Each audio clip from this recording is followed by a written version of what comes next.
Muy bien, pues damos la bienvenida a todos nuevamente. Estamos muy contentos de poder comenzar este viernes la lección número 14, el paso 14, y ya tenemos la meta muy cerquita. Dos temas apasionantes que vamos a estar mirando, el futuro, y la semana próxima más acerca del futuro. Así que estaremos allí pensando en estos aspectos tan interesantes que despiertan tanta curiosidad y sobre los cuales hay muchos puntos de vista controvertidos, algunos enfocando hacia una idea y otros hacia otra. Es importante decir, antes de entrar en el tema, que hay asuntos que son fundamentales en la vida cristiana y que son base de comunión. Es decir, nosotros entendemos, por ejemplo, que no podemos tener una comunión abierta y directa con una persona católica romana. ¿Vale? ¿Por qué? Porque las bases fundamentales de nuestra fe nos lo impiden. Ellos, por ejemplo, creen en la Virgen María, la llaman Madre de Dios, corredentora, y eso para nosotros es una herejía, ¿vale? Entendemos que la Virgen María fue madre del Señor Jesucristo humano, nunca de Dios, y que ella tuvo la tarea privilegiada y maravillosa por la cual fue bienaventurada de dar a luz sin la intervención de un hombre para que no recibiese la naturaleza pecaminosa de que los hombres nos transmitimos unos a otros, y que en su seno el Espíritu Santo obró el milagro de engendrar al Señor Jesucristo. Pero allí acabó su función. Ahora ella no intercede por nosotros, ella no está haciendo de mediadora ni comediadora, ni le tenemos que orar a ella, y entonces eso es algo fundamental. Lo mismo pasa, por ejemplo, con un testigo de Jehová. Nosotros no somos testigos de Jehová y entendemos que ellos niegan la deidad del Señor Jesucristo. Por lo tanto, yo no puedo recibir en casa a un testigo de Jehová y decirle bienvenido hermano, porque no es un hermano en la fe. ¿Vale? Eso es base de comunión. Ahora, hay otros temas que son importantes y otros temas que son secundarios. Hay temas importantes como puede ser la escatología, la profecía bíblica y el tema que vamos a mirar ahora. Pero los temas importantes y secundarios, un tema importante, por ejemplo, es la venida del Señor. Creemos que el Señor va a venir. Claro, hay otros que piensan, podemos tener diferentes puntos de vista acerca de cuándo va a venir el Señor. Hay algunos que piensan que va a ser antes de la gran tribulación, otros que piensan que va a ser en el medio de la gran tribulación, y hay otros que piensan que va a ser después de la gran tribulación. ¿Vale? Ahora bien, aunque es un tema importante, no es base de comunión. Yo puedo tener comunión con un hermano que piense diferente de la forma que yo interpreto la Escritura. Y puedo orar con él y puedo tener ministerio con él y podemos compartir y predicar el evangelio y podemos pasarnos hasta altas horas de la noche discutiendo sobre el tema, pero eso no nos va a hacer que nos peleemos entre nosotros ni que no podamos compartir muchos aspectos del ministerio, de la obra y del servicio al Señor. Así que vamos a enfocar este tema teniendo eso en mente. Hay temas fundamentales que son base de comunión y hay temas importantes y temas secundarios. Un tema secundario, por ejemplo, es los creyentes pueden bailar o no bailar. Es un tema secundario. ¿Pueden ver televisión o no deben ver televisión?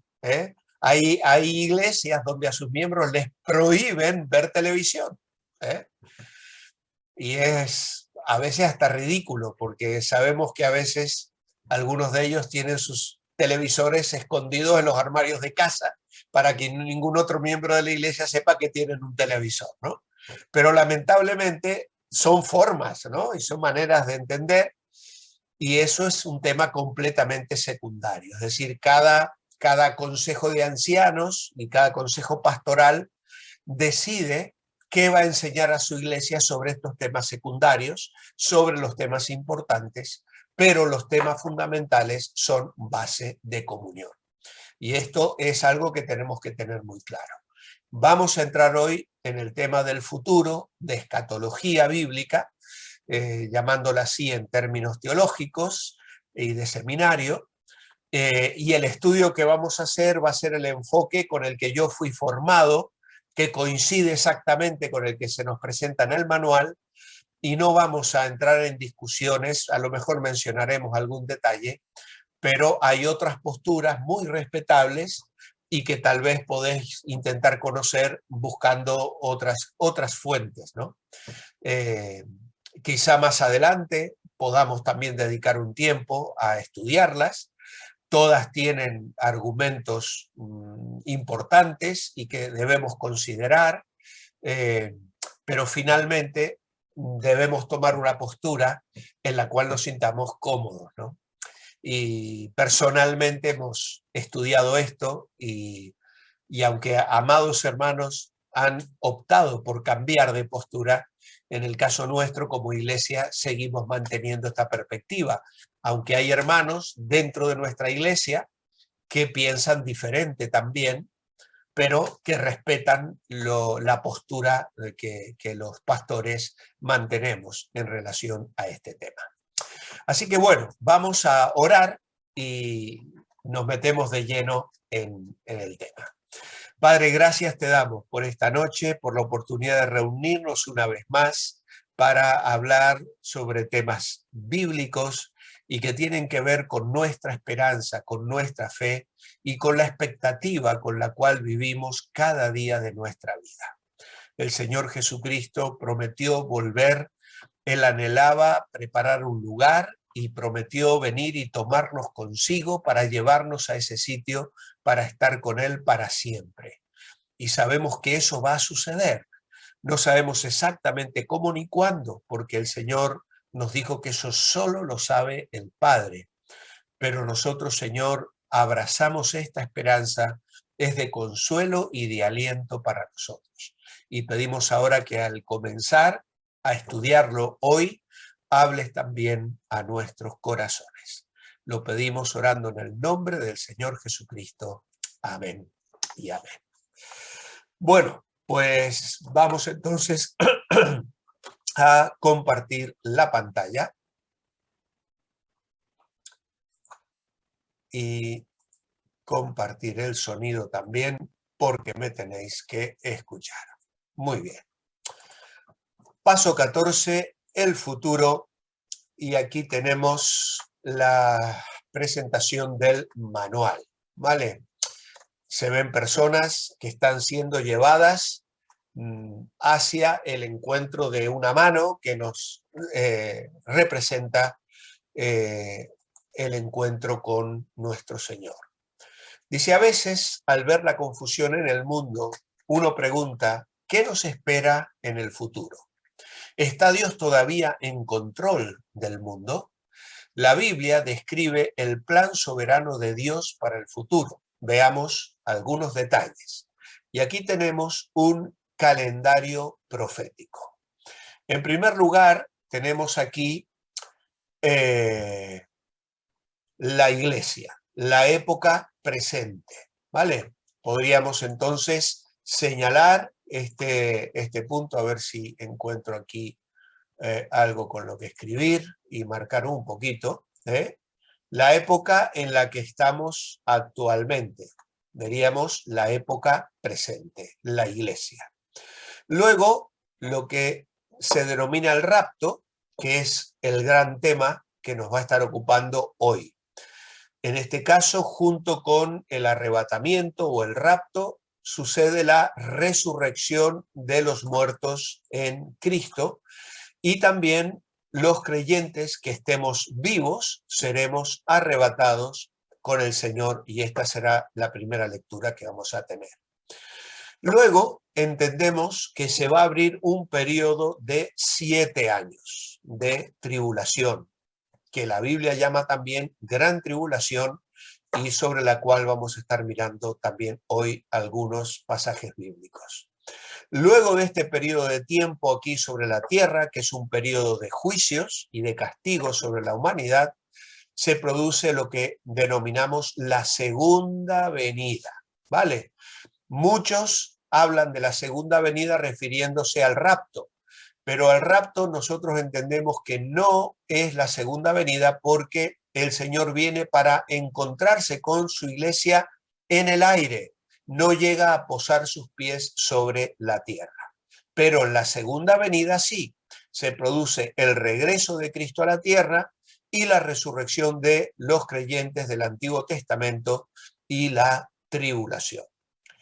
A partir del final de la gran tribulación y la venida de Cristo a la tierra para reinar de un modo literal, cumpliendo los pactos y las promesas que Dios le hizo al pueblo de Israel, que le hizo a David, que le hizo a la nación judía, se inicia el periodo del reino milenial.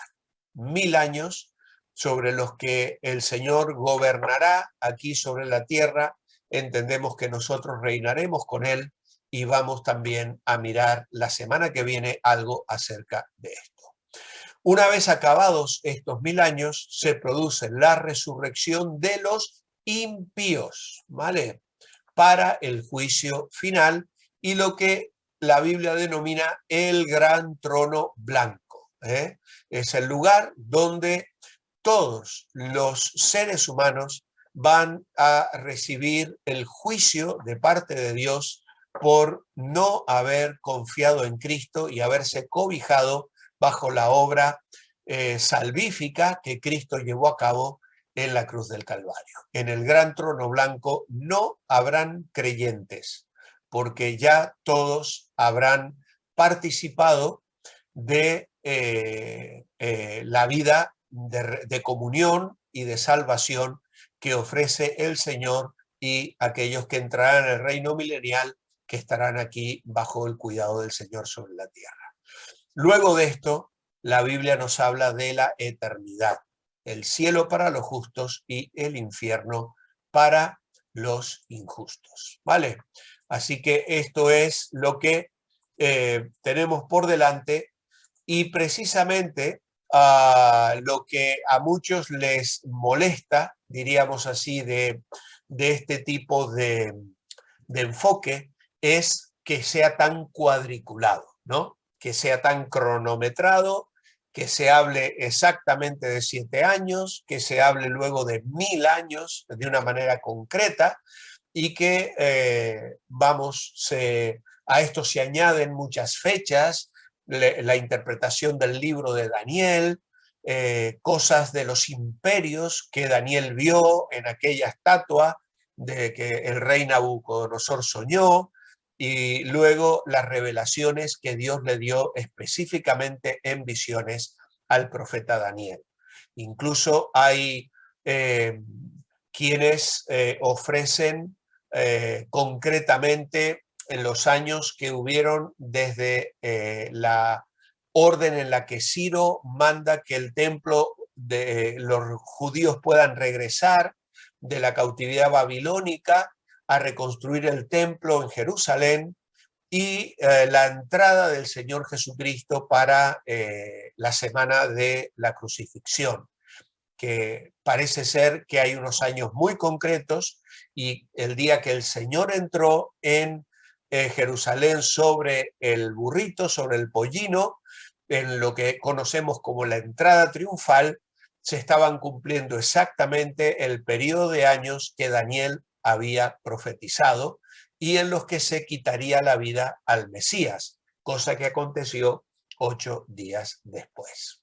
Muy bien, Dejamos entonces este calendario para entrar ahora a lo que tenemos bajo el título de El rapto. Dice, la Biblia enseña que en un momento no esperado, Cristo vendrá para llevar a su iglesia a su presencia. Esto se llama el arrebatamiento, el rapto. Y este título, este nombre viene de la palabra que utiliza el apóstol Pablo allí en 1 Tesalonicenses 4, donde se habla de un zarpazo, ¿no? De algo repentino. Y es precisamente lo que se nos dice aquí, el rapto. Podría suceder en cualquier momento. Viene en las nubes para arrebatar a la iglesia. Es un evento distinto, como hemos ya reseñado, de la segunda venida. Leemos 1 Tesalonicenses 4, 13 al 18, y el apóstol Pablo dice, tampoco queremos, hermanos, que ignoréis acerca de los que duermen, para que no os entristezcáis como los otros que no tienen esperanza. Porque si creemos que Jesús murió y resucitó, así también traerá Dios con Jesús a los que durmieron en él. Por lo cual os decimos esto en palabra del Señor, que nosotros que vivimos, que habremos quedado hasta la venida del Señor, no precederemos a los que durmieron, porque el Señor mismo, con voz de mando, con voz de arcángel y con trompeta de Dios, descenderá del cielo, y los muertos en Cristo resucitarán primero. Luego nosotros, los que vivimos, los que hayamos quedado, seremos arrebatados juntamente con ellos en las nubes para recibir al Señor en el aire. Y así estaremos siempre con el Señor. Por lo tanto, alentaos los unos a los otros con estas palabras. Y luego tenemos otra lectura en 1 Corintios 15, 51 al 53. Y también es otra carta del apóstol Pablo que dice, he aquí os digo un misterio, no todos dormiremos. Y creo que sabéis ya que se refiere a la muerte.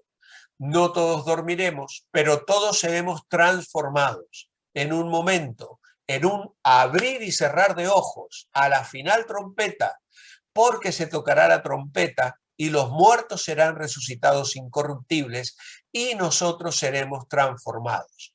Porque es necesario que esto corruptible se vista de incorrupción y esto mortal se vista de inmortalidad. Muy bien, aquí Pablo dice en 1 Tesalonicenses, contesta la pregunta, ¿qué pasará con los cristianos que ya han muerto? Parece ser que una vez que el apóstol Pablo fundó la iglesia de Tesalónica, después de un tiempo, algunos de los creyentes de Tesalónica pues experimentaron la muerte.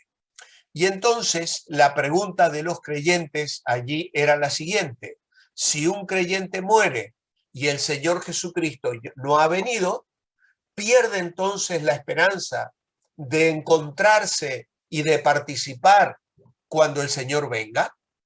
¿Qué va a pasar con él? Entonces Pablo les asegura que quienes se hayan dormido en el Señor no tendrán que esperar a que pase del todo el orden presente de cosas para participar de esas bendiciones futuras, sino que entrarán a participar al mismo nivel y en el mismo tiempo que los que vivan todavía en esta tierra cuando el Señor venga, de las bendiciones del reino mesiánico para estar siempre con el Señor. La pregunta que tenemos en nuestro manual es, en el punto 1, ¿qué sucede cuando la trompeta suena y el Señor descienda del cielo? Bueno, Pablo lo dice claramente en el versículo 16 y el punto B. Dice que los muertos en Cristo resucitarán primero. Así que Pablo les hace ver que los creyentes que parten de esta vida, más bien que morir, se quedan dormidos.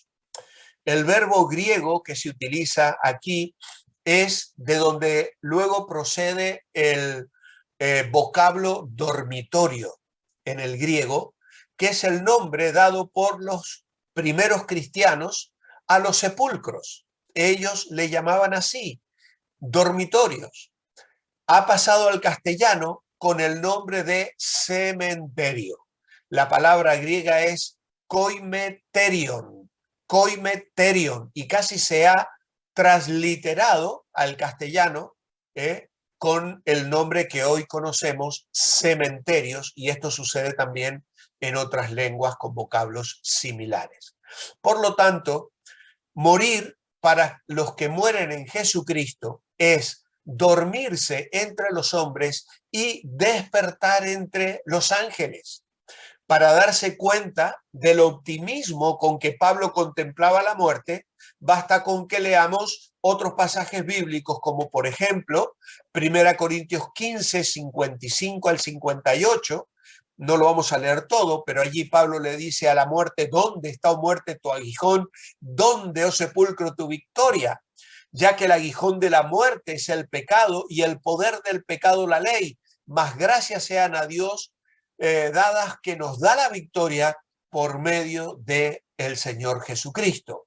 Luego también en 2 Corintios 5, capítulo 5, versículo 1 al 8, Pablo dice: porque sabemos que si nuestra morada terrestre, este tabernáculo, se deshiciere, tenemos de Dios un edificio, una casa no hecha de manos, eterna en los cielos.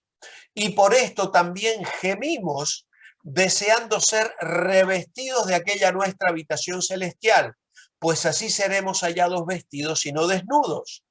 Porque asimismo los que estamos en este tabernáculo, dice Pablo, gemimos con angustia porque no quisiéramos ser desnudados, sino revestidos. Es decir, él se está refiriendo que al morir, él la describe aquí como si fuéramos desnudados, pero al arrebatamiento, a la venida de Cristo, habla de ser revestido para que lo mortal, dice él, sea absorbido por la vida. Mas el que nos hizo para esto mismo es Dios, quien nos ha dado el arras del Espíritu. Y agrega: así que vivimos confiados siempre y sabiendo que, entre tanto que estamos en el cuerpo, estamos ausentes del Señor. Porque por fe andamos, no por vista, es decir, al Señor no lo tocamos, no lo vemos, no está de una manera literal a nuestro lado, pero sí porque vivimos por fe. Pero, dice, confiamos y más quisiéramos estar ausentes del cuerpo y presentes al Señor. Y aquí lo que Pablo está dando a entender es que cuando el creyente muere aquí sobre la tierra o duerme, pasa inmediatamente a estar con el Señor. Más tarde, o en otra epístola, en Filipenses 1:21, Pablo dijo: para mí el vivir es Cristo y el morir es ganancia, porque de ambas cosas, dice él, estoy puesto en estrecho, teniendo deseo de partir y estar con Cristo, lo cual es muchísimo mejor. Así que Pablo no dice que el alma duerme cuando uno muere. Él aclaró que el alma del creyente va a la presencia del Señor. Y aquí en 1 Tesalonicenses dice: así que también traerá Dios con Jesús a los que durmieron en él.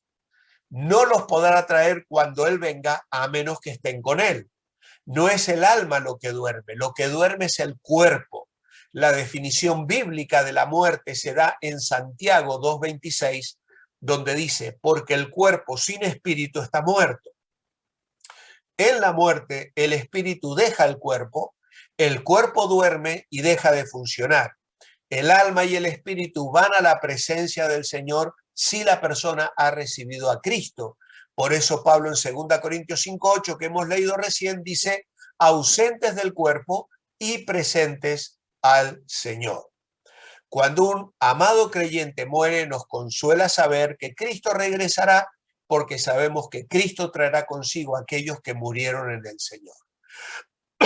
Alguna vez una persona le dijo a un amigo suyo: oí que perdiste a tu esposa, lo siento mucho.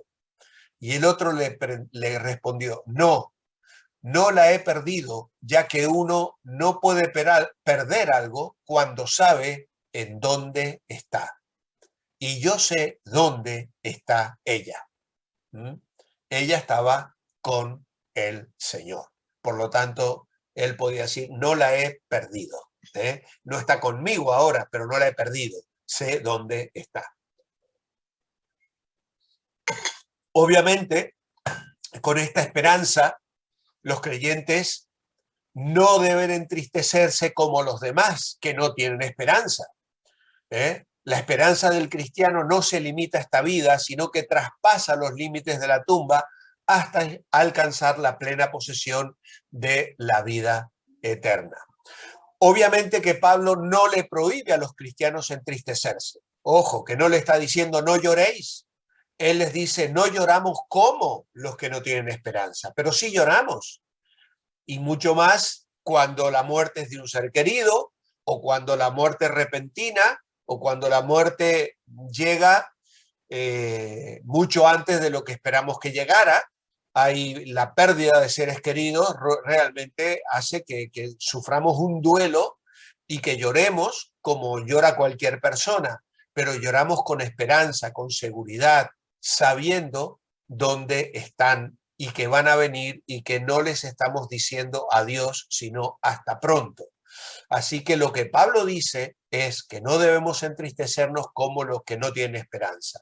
Recordemos que incluso el Señor Jesús lloró lágrimas de dolor junto a la tumba de su amigo Lázaro, y eso que estaba a punto de resucitarlo. Así que el creyente no tiene por qué ser una persona estoica, dura, que no expresa sentimientos, ¿no? Al contrario. La generación de los últimos días va a ser sin afecto natural, dice Pablo, van a ser malvados en ese sentido.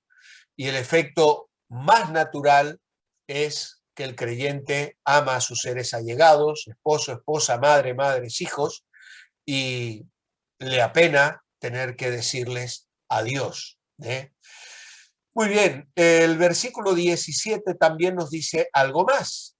¿Y qué nos dice? Los que aún vivimos seremos arrebatados en las nubes para estar siempre con el Señor. Así que esto también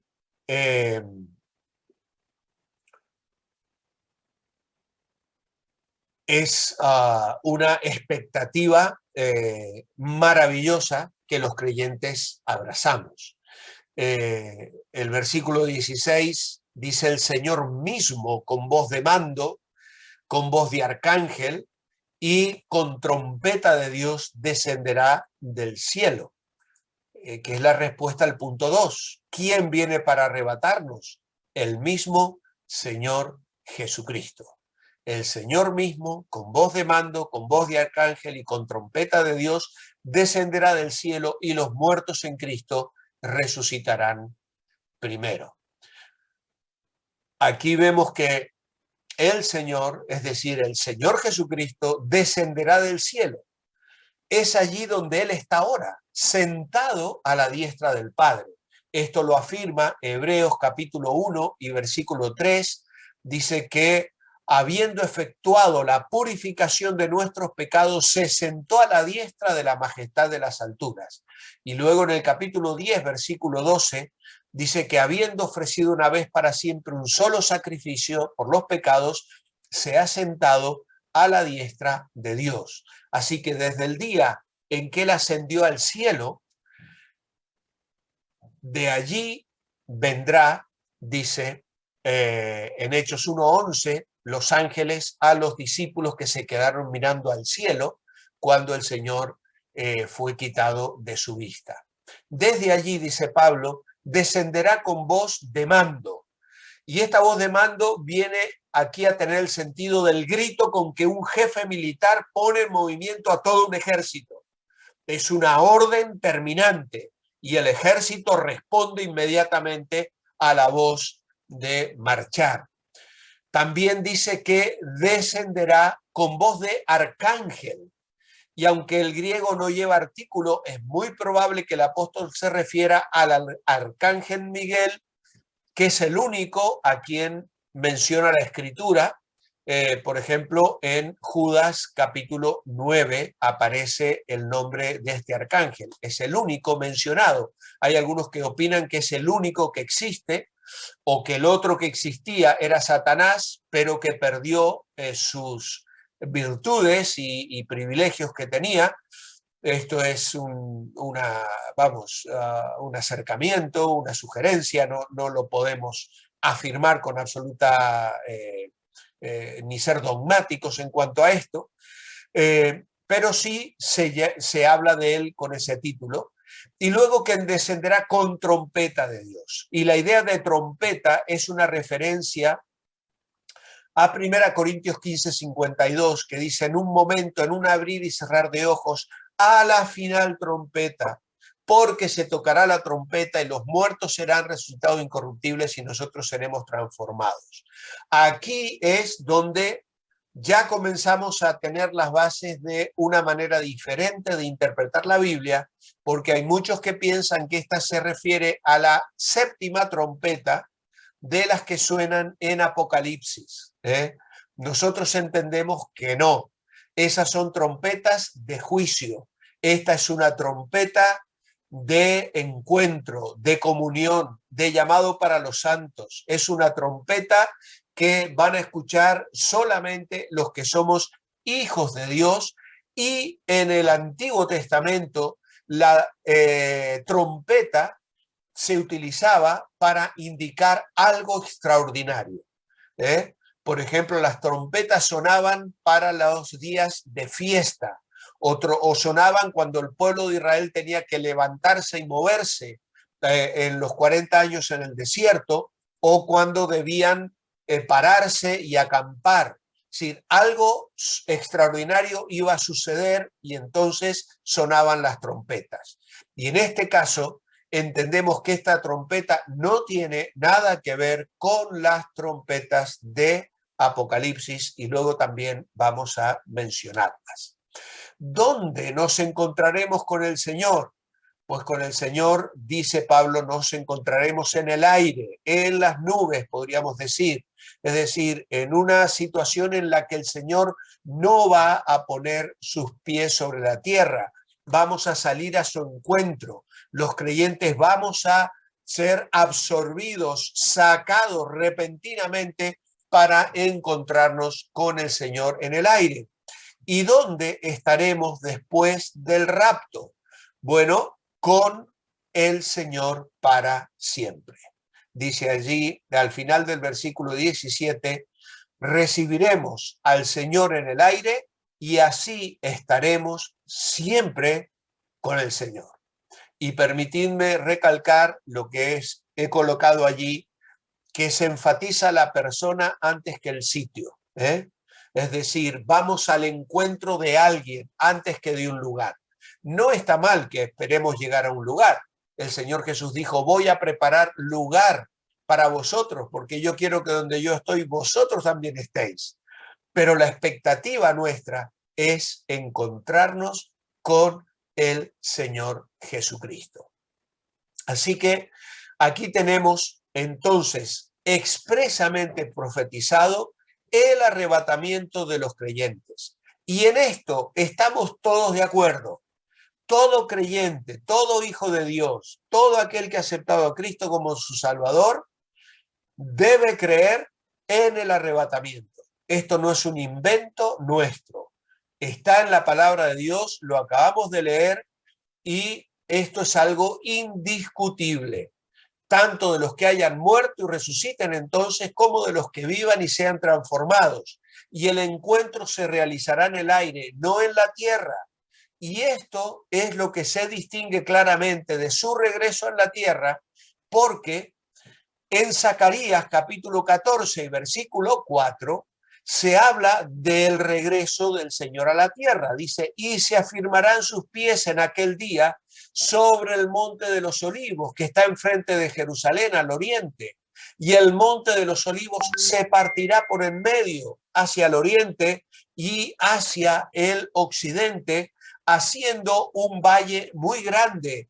Y la mitad del monte se apartará hacia el norte y la otra mitad hacia el sur. Luego, en Mateo capítulo 24 y versículo 29 y 30 dice: inmediatamente después de la tribulación de aquellos días, el sol se oscurecerá y la luna no dará su resplandor, y las estrellas caerán del cielo, y las potencias de los cielos serán conmovidas. Entonces aparecerá la señal del Hijo del Hombre en el cielo, y entonces lamentarán todas las tribus de la tierra, y verán al Hijo del Hombre viniendo sobre las nubes del cielo con poder y gran gloria. Mateo 24, 29 y 30. Y hay otra lectura interesante en Apocalipsis 19, 11 a 16. Entonces dice: vi el cielo abierto y aquí un caballo blanco, y el que lo montaba se llamaba Fiel y Verdadero, y con justicia juzga y pelea. Sus ojos eran como llama de fuego, y había en su cabeza muchas diademas, y tenía un nombre escrito que ninguno conocía sino él mismo. Estaba vestido de una ropa teñida de sangre, y su nombre es el Verbo de Dios. Y los ejércitos celestiales, vestidos de lino finísimo, blanco y limpio, le seguían en caballos blancos. De su boca sale una espada aguda para herir con ella a las naciones, y él la regirá con vara de hierro, y él pisa el lagar del vino del furor y de la ira del Dios Todopoderoso, y en su vestidura y en su muslo tiene escrito este nombre: Rey de Reyes y Señor de Señores. Así que notemos entonces que las afirmaciones de Pablo que estamos leyendo en 1 Tesalonicenses 4 y en 1 Corintios 15 son de carácter general. Es decir, todos los creyentes en Cristo, muertos o vivos, tendrán parte en dicho arrebatamiento. El cuerpo de Cristo, la iglesia, no puede entrar mutilada en el cielo. Es decir, hay quienes sugieren que cuando el Señor Jesucristo venga, se va a llevar solo a los creyentes fieles. Si tú eres un creyente carnal, te vas a quedar en la gran tribulación. Si tú eres un creyente que está en pecado, que no vive en santidad, el Señor no te va a llevar. Pues eso no puede ser. Dios, el Señor, viene para llevar a la iglesia, presentársela a sí misma una esposa sin mancha ni arruga, y celebrar las bodas del Cordero con ella. Por lo tanto, entendemos que la teoría del arrebatamiento parcial, que se llama así, pone en peligro la doctrina de la justificación por la fe. Es decir, entonces, si he cometido un pecado ese día y no estoy viviendo una comunión íntima con el Señor, me voy a quedar aquí sobre la tierra para luchar contra el anticristo y ganarme la salvación sin dejar que me pongan el sello del anticristo, el 666, etcétera, etcétera, ¿no? Pues eso va contra la doctrina de la justificación. Hemos nacido en la familia de Dios, somos hijos de Dios, y si somos arrebatados viviendo en la carne o sin santidad, nos espera el tribunal de Cristo, y nuestro encuentro con Cristo va a ser un encuentro de vergüenza para nosotros, donde nuestros ojos caerán a tierra y donde nos sentiremos realmente mal ante la mirada escrutadora y santa, la mirada de fuego del Rey de Reyes y Señor de Señores. Quiera el Señor que nuestro encuentro con Cristo sea feliz, sea alegre, podamos caer a sus pies y adorarle con gozo, no porque hemos sido perfectos, sino porque hemos tenido una actitud hacia la bondad, la santidad, hacia la comunión con Dios en nuestra vida. Tenemos que avanzar porque el tema es muy amplio y si no me vais a tirar de las orejas. 1 Corintios 15, 51 y 53 que hemos leído ya, donde Pablo dice: no todos dormiremos, pero todos seremos transformados en un momento, en un abrir y cerrar de ojos, a la final trompeta, porque se tocará la trompeta y los muertos serán resucitados incorruptibles y nosotros seremos transformados. ¿Qué dice aquí? No todos dormiremos, pero todos seremos transformados. Esto nos habla de la llamada inminencia, es decir, la expectativa presente y permanente del creyente que vive esperando la venida del Señor. Pablo, de alguna manera, cuando escribe a los tesalonicenses y cuando escribe a los corintios, él en su mente está pensando que el Señor podía venir en cualquier momento. Por eso le dice, no todos dormiremos, pero todos seremos transformados. Obviamente que más tarde, con el paso de los años, cuando Pablo escribe a Timoteo, él ya está percibiendo que su vida está llegando al final y él habla de la venida del Señor. Y dice, el Señor tiene una corona para darme a mí y a todos los que aman su venida.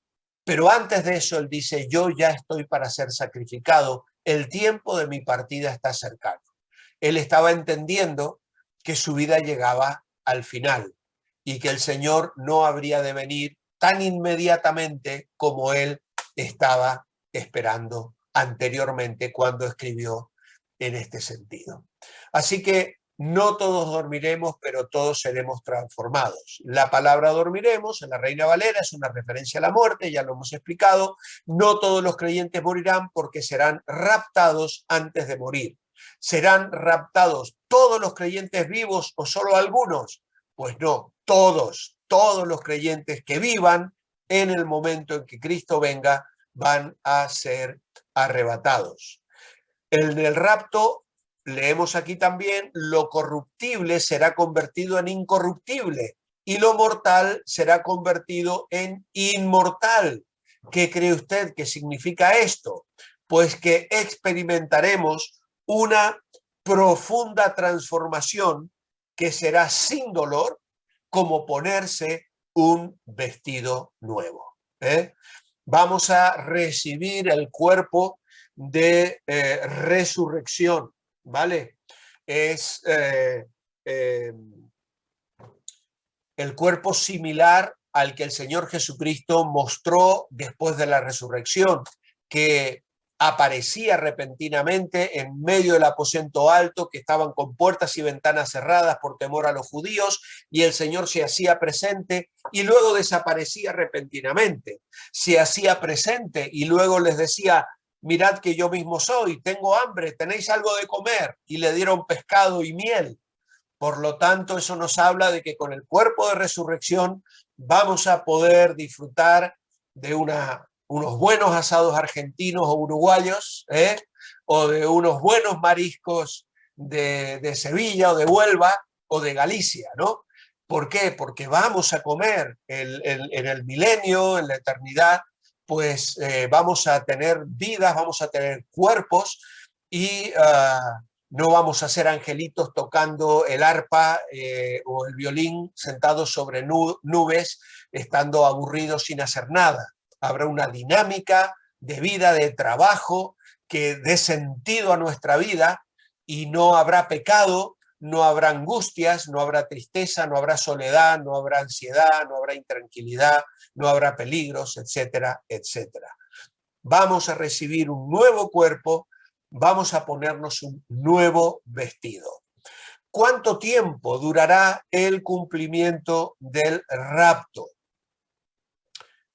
Bueno, pues hemos leído aquí en el verso 52 que va a ser algo absolutamente repentino. En un momento, dice Pablo, versículo 52, en un abrir y cerrar de ojos. Y la palabra momento en el griego allí es la palabra de donde viene el castellano átomo, que es algo que no puede cortarse, es decir, una fracción indivisible de tiempo, ¿vale? Vamos a ser arrebatados en un instante. Este pasaje, junto con Juan 14, donde el Señor les dice: no se turbe vuestro corazón, creéis en Dios, creed también en mí. En la casa de mi Padre muchas moradas hay, si así no fuera, yo lo hubiera dicho. Voy pues a preparar lugar para vosotros, y si me fuere y os prepararé el lugar, vendré otra vez y os tomaré a mí mismo, para que donde yo estoy, vosotros también estéis.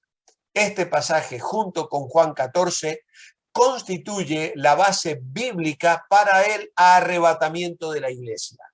El tiempo del arrebatamiento no se puede determinar de forma concluyente a partir de este pasaje, pero al consultar otros pasajes como Apocalipsis 3:10, por ejemplo, donde a esta iglesia se le dice: has guardado la palabra de mi paciencia, yo también te guardaré de la hora de la prueba que ha de venir sobre el mundo entero, para probar a los que moran sobre la tierra. Y luego Juan 14:3, vendré otra vez y os tomaré a mí mismo, para que donde yo estoy. Los comparamos con los textos sobre la venida de Cristo para juzgar, como Mateo 13:34 al 50, que no vamos a leer, 24:29 al 48, y Apocalipsis 19:11 al 21, que ya hemos leído. Todos estos versículos, vuelvo a repetirlos, Mateo 13:34 al 50 y Mateo 24:29 a 44, nos hacen pensar en la venida de Cristo para juzgar como algo que va a suceder al final de la tribulación de 7 años, pero debe advertirse que existe una diferencia clara entre el carácter del arrebatamiento con estos juicios, porque cuando se habla del arrebatamiento no se menciona juicio alguno, mientras que el tema central de todos estos textos es el juicio divino. Por eso conviene entender que el arrebatamiento ocurre en un tiempo diferente al de la venida de Cristo como juez. Así es como ha llegado a describirse el arrebatamiento como un acontecimiento previo a la tribulación, es decir, antes de la ira de Dios que se desatan los juicios de Apocalipsis 6 a 19. Este acontecimiento, entonces, el arrebatamiento, incluye una transformación completa y la unión interminable con el Señor Jesucristo. A esta cita de 1 Corintios 15, 51 y 52, le podemos agregar también Filipenses 3, 20 y 21, que no la tenéis en el manual. Allí Pablo dice: mas nuestra ciudadanía está en los cielos, de donde también esperamos al Salvador, al Señor Jesucristo, el cual transformará el cuerpo de la humillación nuestra para que sea semejante al cuerpo de la gloria suya, por el poder con el cual puede también sujetar a sí mismo todas las cosas. Así que, amados hermanos, aquí tenemos entonces las bases de nuestro enfoque, de nuestra fe, de nuestra esperanza y de nuestra manera de entender lo que ha de suceder cuando el Señor Jesucristo venga a buscar a la iglesia. En resumen, en cualquier momento Cristo podría venir a arrebatar a su iglesia. Ocurre en un instante. Primero resucitan los cristianos muertos, después los creyentes vivos serán llevados para estar con Cristo para siempre. Tanto muertos como vivos serán transformados, recibirán cuerpos nuevos y ya no lucharán más con debilidades, enfermedades ni con el pecado. Así que aquí cerramos, diríamos así, el estudio, la meditación, la reflexión sobre lo que entendemos es el arrebatamiento, la venida de Cristo por la iglesia. Si tenéis dudas sobre esto, luego me lo escribís, apuntadlo apenas te surja alguna pregunta, porque luego, si no las apuntas, te vas a olvidar y me las haces al final cuando demos la oportunidad de preguntar, y si no, luego me las mandas por WhatsApp, por correo electrónico, que con todo gusto intentaré responder a cualquier duda que haya quedado sobre el tema del arrebatamiento. Ahora comenzamos con la segunda parte de nuestra lección de hoy, que es la tribulación. La Biblia enseña que después del rapto de la iglesia vendrán 7 años de tribulación sobre el mundo entero. Mateo capítulo 24, versículo 21 dice que habrá gran tribulación,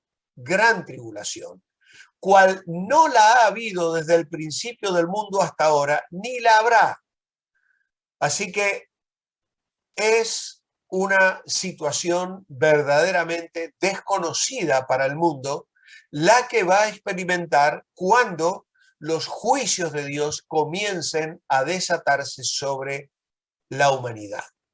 El versículo 22 dice que no habría sobrevivientes si no fuera por la intervención de Dios para terminarla.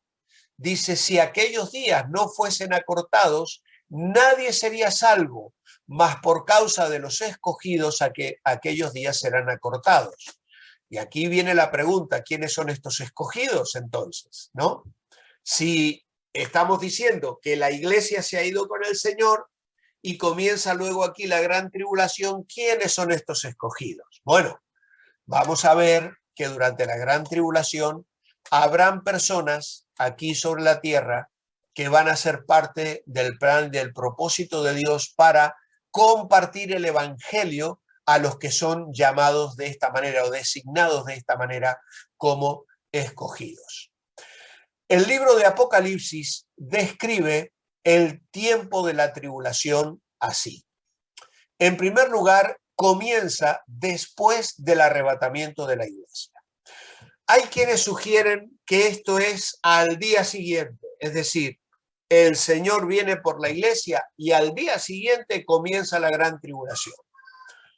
Esto no lo podemos afirmar. Pueden pasar 5 años, pueden pasar un mes, pueden pasar 10 años. Realmente no lo podemos afirmar. Sí podemos afirmar que el mundo va a quedar sacudido porque la salida de millones y millones de personas de una manera repentina someterá al mundo en una situación de problemas verdaderamente caóticos, ¿no? Empresas que se quedarán sin sus dueños, aerolíneas que se quedarán sin pilotos, accidentes que se producirán en la carretera por coches que quedaron sin sus conductores. Es decir, el mundo va a vivir una situación terrible, cual nunca ha sucedido en la historia, ¿no?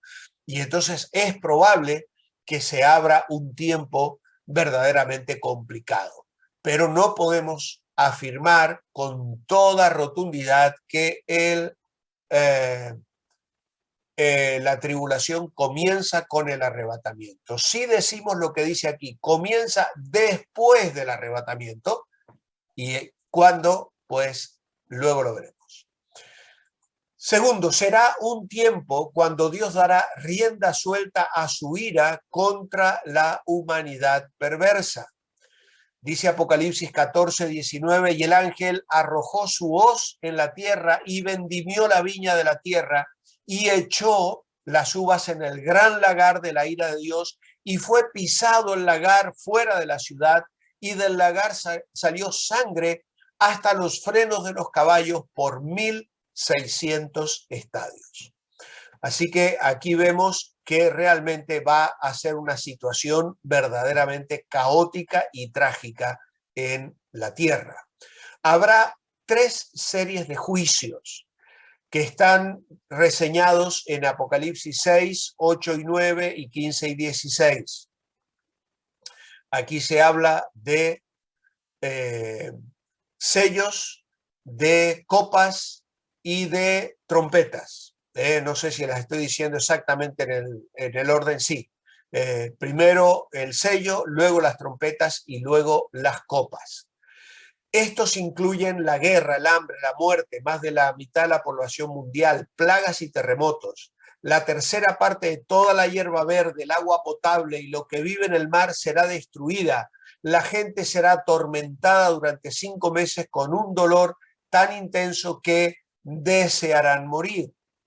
Ahora bien, cuando nosotros miramos el Apocalipsis, tenemos que pensar en que estas tres series de juicios no parece una secuencia lineal de tiempo como algunos afirman que va a suceder.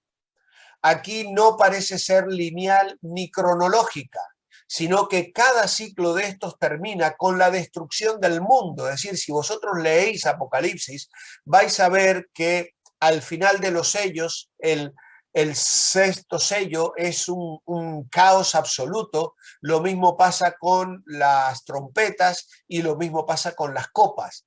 Por lo tanto, cada ciclo termina con la destrucción del mundo y no significa que hay tres destrucciones del mundo, sino que es algo simbólico. Por esto, posiblemente estos tres ciclos son tres perspectivas para un mismo periodo de tiempo. Es decir, en esos 7 años se abrirán los sellos, sonarán las trompetas, se derramarán las copas, y esto nos están mostrando distintos aspectos de los juicios que van a venir sobre la humanidad. Luego, el mundo entero caerá bajo el dominio del anticristo, declarado un enemigo de Dios y de su pueblo. Allí en Apocalipsis 13:3 dice: vi una de sus cabezas como herida de muerte, pero su herida mortal fue sanada, y se maravilló toda la tierra en pos de la bestia. Es decir, habrán cosas allí que van a suceder y que van a hacer que la humanidad de aquellos días se postre, se incline, crean y acepten el señorío, diríamos así, del dragón, de la bestia, del anticristo, que como una trinidad satánica se va a presentar ejerciendo su control sobre las naciones. Muchos de los que desean seguir a Dios serán perseguidos, muchos hasta la muerte. Apocalipsis 6, 9 al 11, luego Apocalipsis 7, 9, 14, 24. Son citas que ya no las vamos a leer porque las 10 de la noche nos han alcanzado aquí. Así que quedan para que vosotros luego las podáis leer con detenimiento en vuestra casa. También habrá una persecución fuerte para Israel, Apocalipsis 12 y Mateo 24. Básicamente también les advierto que la manera diferente de interpretar estos pasajes tienen que ver sobre si entiendo que Mateo 24 es un capítulo escrito para el pueblo de Israel, para el pueblo judío y no para la iglesia. Si yo interpreto que esto Dios se lo dice a la iglesia, entonces allí es cuando comienzo a pensar que a lo mejor la iglesia va a pasar por la gran tribulación, o que el Señor va a venir en medio de la gran tribulación, porque el Señor va a sacar a la iglesia antes de los segundos 3 años y medio, que van a ser los peores, los de más graves, los de más juicios, los de más caóticos. Entonces muchos piensan que el Señor va a venir a la mitad de la gran tribulación, porque no va a permitir que la iglesia experimente el día de la ira de Dios y del Cordero sobre el mundo. Luego habrá muchas religiones falsas, una de ellas dedicadas a adorar al anticristo. La tribulación terminará cuando Cristo regrese a la tierra para juzgar la maldad y establecer su reino. Así que el final de la tribulación es cuando las naciones guiadas por Satanás son convocadas a una expresión de rebeldía final, ante la cual el Señor hará manifiesta su presencia visible sobre el mundo, guardando al pueblo de Israel, el remanente fiel, y entonces preservando a su pueblo y estableciendo su reino sobre la tierra. Les quiero compartir un bosquejo del libro de Apocalipsis sobre la tribulación.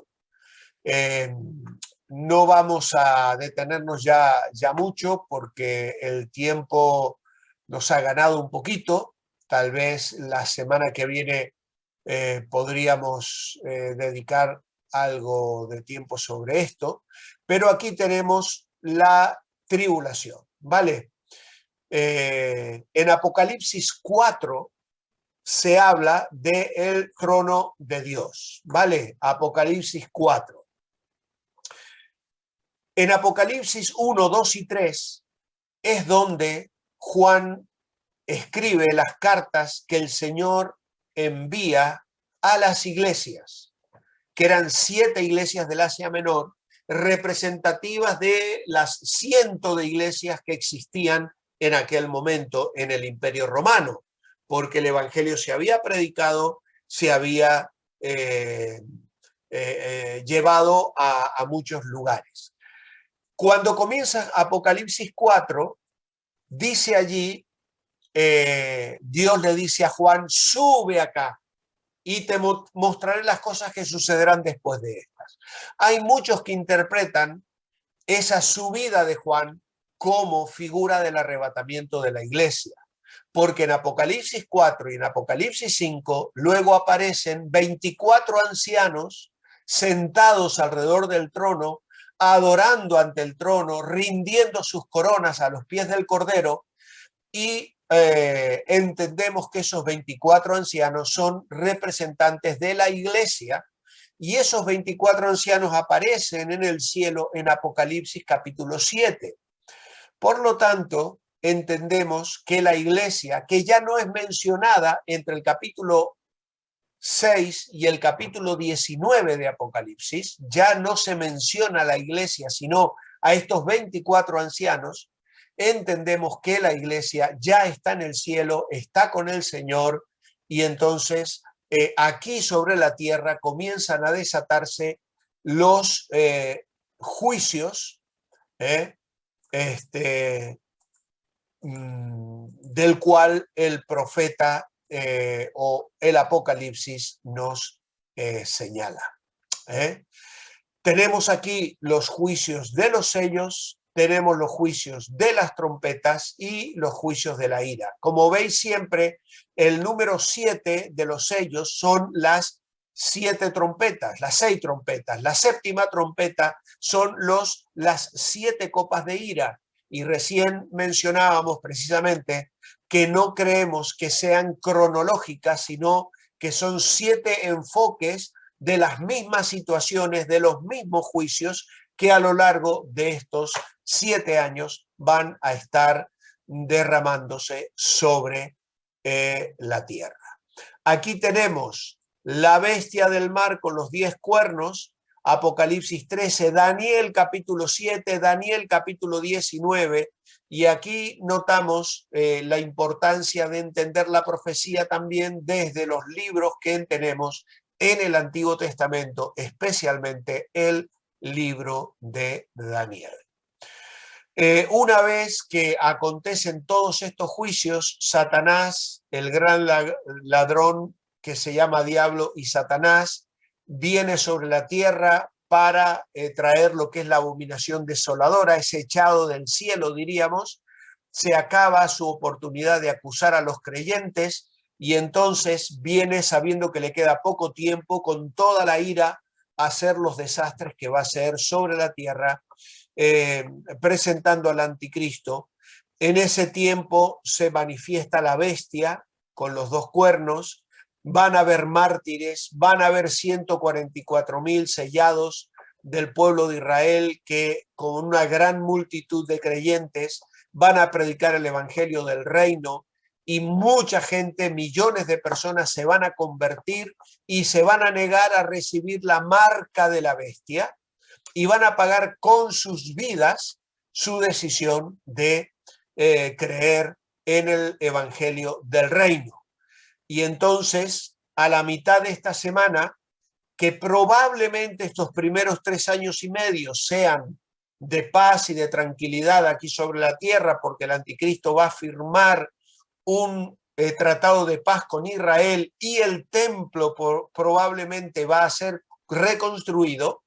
Entonces, a la mitad de esa séptima semana, cesará el sacrificio de la ofrenda. Es decir, el templo que estaba construido va a ser abandonado o conquistado por Satanás, que se va a sentar en el templo de Dios, el anticristo, queriendo ser adorado como Dios, y va a romper el pacto con Israel, y ahí se van a desatar los juicios finales sobre la tierra, donde Israel va a ser perseguido, y ahí comenzará lo que conocemos como la gran tribulación, es decir, esos últimos 3 años y medio donde los juicios terribles van a desembocar en la batalla de Armagedón, y entonces el Señor, que ya ha celebrado las bodas del Cordero, va a regresar en su segunda venida, la segunda venida, y va a poner sus pies, como leímos en Zacarías, capítulo 14, versículo 5,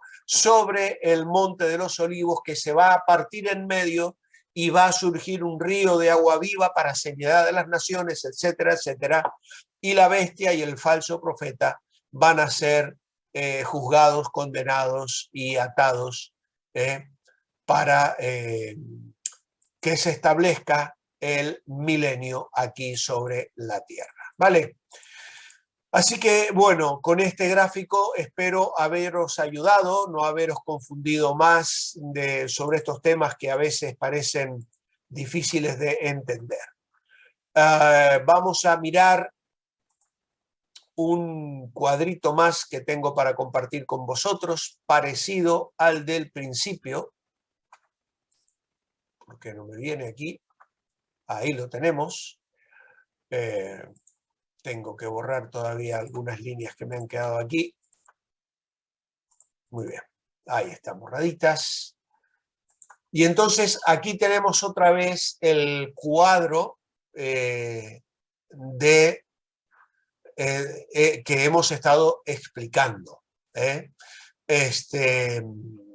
Voy a usar el ratón a ver si lo podéis ver. El nacimiento de Cristo, la muerte de Cristo aquí sobre la cruz, la resurrección, la ascensión, 40 días después el Señor asciende al cielo y desciende el Espíritu Santo sobre la iglesia en Pentecostés, y se inicia el periodo de la iglesia en el cual estamos. Yo diría que estamos aquí al final, esperando ya que venga el Señor, se proceda al arrebatamiento de la iglesia, y este será el tema de la semana que viene. Vamos a experimentar lo que la Biblia llama el tribunal de Cristo y las bodas del Cordero. Aquí sobre la tierra van a vivir la tribulación, con 3 años y medio primero y 3 años y medio después, y entonces vendrá la segunda venida del Señor con sus santos. En este caso sí va a llegar aquí a la tierra. Sobre el mundo va a venir la Jerusalén celestial, la gran ciudad donde vamos a morar y reinar juntamente con Cristo. Y aquí sobre el mundo se inicia el milenio. Se va a producir el juicio de Israel, el juicio de los gentiles, y aquí comenzará el milenio, que es llamado también la cena de las bodas del Cordero. 1000 años de disfrute aquí sobre la tierra bajo el gobierno de Cristo. Luego viene la segunda resurrección. En la primera resurrección resucitan los muertos en Cristo, los creyentes vivos son arrebatados, los santos del Antiguo Testamento y los creyentes muertos en la gran tribulación resucitan aquí para disfrutar del reinado de Cristo sobre el mundo de 1000 años. Al final de estos 1000 años, Satanás es suelto nuevamente, engaña a las naciones, y se produce entonces el juicio del gran trono blanco, la destrucción de cielos y tierra, y entonces habrá, dice 2 Pedro, cielos nuevos y tierra nueva, en los cuales mora la justicia, y esto será el tiempo que vamos a estudiar la semana próxima. Aquí también tenéis otro gráfico muy parecido: la venida del Señor, su muerte, su resurrección, su ascensión, el descenso del Espíritu Santo, la dispensación de la iglesia. Esta palabra hoy no la he mencionado, pero dispensación es administración del tiempo. la resurrección de los creyentes en el arrebatamiento, el tribunal de Cristo, las bodas del Cordero, y aquí abajo tenemos el pacto del anticristo, y aquí tenemos una separación entre el arrebatamiento y el comienzo de la gran tribulación. ¿Ves que no es algo inmediato? Se produce el pacto, comienza la gran tribulación con 3 años y medio de paz y seguridad, pero luego hay una ruptura del pacto y vienen esos segundo 3 años y medio de juicios terribles sobre la tierra hasta que todo desemboca en Armagedón y la bestia y el falso profeta lanzados al lago de fuego. Aquí se produce un juicio de Israel, juicio de las naciones, la resurrección de los santos del Antiguo Testamento, la resurrección de los santos de la gran tribulación, para entrar al milenio en el cual Satanás está atado, se produce la rebelión final y finalmente el trono blanco, y así concluimos entonces nuestra clase de hoy. Los falsos y verdaderos. El arrebatamiento es lo mismo que la tribulación. Bueno, esta es una declaración falsa, no es lo mismo. El arrebatamiento es diferente, es algo exclusivo para la iglesia. La tribulación es para las naciones que van a quedar aquí sobre la tierra. A los incrédulos les espera un tiempo de juicio horribles. Verdadero, lamentablemente sí. Aquellos que no creen en Cristo como su Salvador personal van a enfrentar una situación verdaderamente terrible aquí sobre la tierra. En cualquier momento Cristo podría llevar a sus hijos a su presencia. Pues sí, en cualquier momento Cristo podría llevar a sus hijos a su presencia. Esa es nuestra esperanza y nuestra garantía. En las tareas para reflexionar, ahí se os pregunta si tenéis algún familiar fallecido y qué sientes al pensar en el encuentro, en el arrebatamiento y la resurrección. Luego tenéis algunas cosas para pensar que os las dejo como tarea para que cada uno las pueda hacer y meditar sobre lo que será la ira de Dios. Así que con esto dejamos ya de compartir la pantalla y llegamos al final de nuestra clase, que hoy sí ha sido un poquito más larga de lo habitual porque el tema así lo demandaba, y obviamente que hemos hecho un resumen y no hemos podido ir a algunos pasajes del Antiguo Testamento y del Nuevo Testamento como Mateo 24 y tal, porque en realidad son temas muy largos y podríamos dedicar, no sé, 10, 12, 15 semanas nada más que a estudiar la profecía, los pactos, entender realmente de dónde viene esta perspectiva, por qué se interpreta así. No hemos explicado nada sobre la manera de interpretar la Biblia, porque hay quienes la alegorizan, quienes dicen que dice eso pero no quiere decir eso, y entonces necesitamos tener una dinámica de estudio bíblico gramatical, estudiada, clara, precisa, para entonces no confundirnos, y de eso no hemos hablado absolutamente nada. Simplemente nos hemos remitido a los hechos puntuales de lo que esperamos en el futuro, y las razones por las cuales tenemos este enfoque no las hemos podido sustentar debidamente, pero bueno, es la clase que tenemos y la que tendremos la semana que viene, y vuelvo a decir que si hay preguntas me podéis luego escribir y preguntar con toda confianza. Así que el Señor os bendiga.